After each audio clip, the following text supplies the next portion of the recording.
Good morning, it's James. I'm so grateful to see you this morning. Thank you for your time. Thank you for your energy. I'm deeply grateful to have the honor and the blessing of laying eyes on you, and I hope and pray this message finds you and your loved ones peaceful, thriving, and very well. I am really excited about meeting with you this morning. I really have so many things I want to share with you. And it's centered around something that I remember very distinctly, a morning back in high school in my Latin class, where our teacher would often bring words to each and every class. He'd say, here's the word, here's what it means, here's where it comes from, here's the Latin etymology of this word, and all kinds of different words.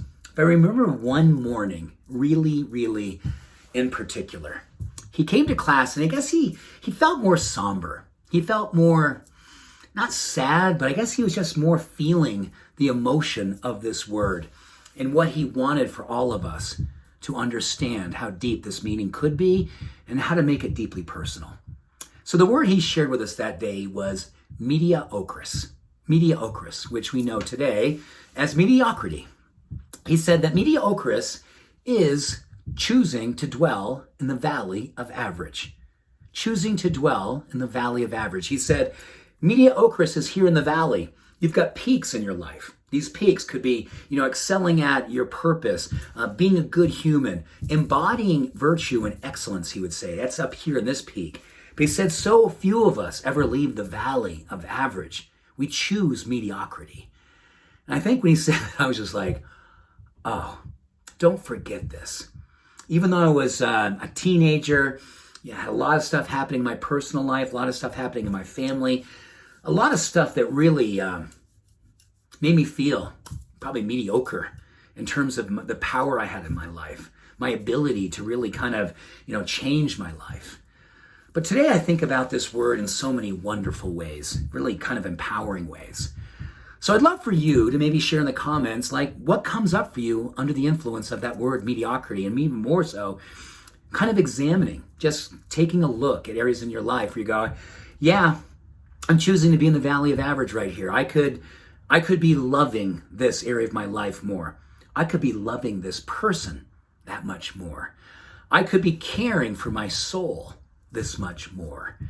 I could be leaving the valley of average and out loving in a way that really helps me to create a life of personal excellence. That is the antonym or the opposite of mediocrity, personal excellence. Here's what I do believe about you. This community is a group of encouragers. We're a community of people who love to love out loud. We're people who are dedicated to the craft of discovering deeper ways in which we can make impact in the world. How it is that we can bring more light into dark spaces. How it is that our example, our demonstration, our presentation of what we know our heart is asking of us is being fully realized. That is personal excellence. And I believe I'm looking at my life more and more and asking of myself to demonstrate what it means for me to step into that experience of personal excellence, to be living the opposite of mediocrity, to make sure the people that I love know that, and there's no shadow of a doubt how much I care, to go out in the world and not be afraid to care, to stand up for justice in such a way that is not average, that is not just enough, but it's more than enough. I think right now we can be easily lulled into the valley of average. We can easily acquiesce to average. Mediocrity is all over the place. We get an opportunity to remind ourselves in mornings like today to, with love but with discernment, with compassion yet honesty, ask ourselves, do I have more room to love? Are there people in my life who I know could use another evolution of my demonstration of love? And most importantly, when you look at your life and how you're caring for your soul right now, how you're taking care of your body, your mind, is there room to move into the direction of greater and greater reverence and love and acceptance for you in a way that gives a sense of excellence that's so deeply spiritual, it makes you feel like, oh my goodness, This is me, fully alive.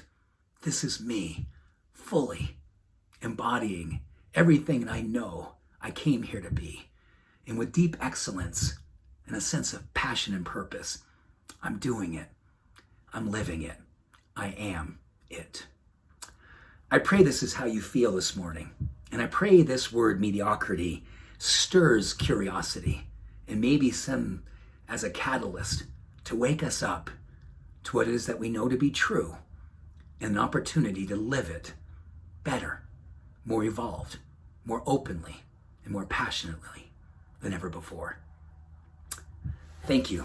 I see you, I appreciate you, and I hold this for you. Much love, all blessings. Bye for now.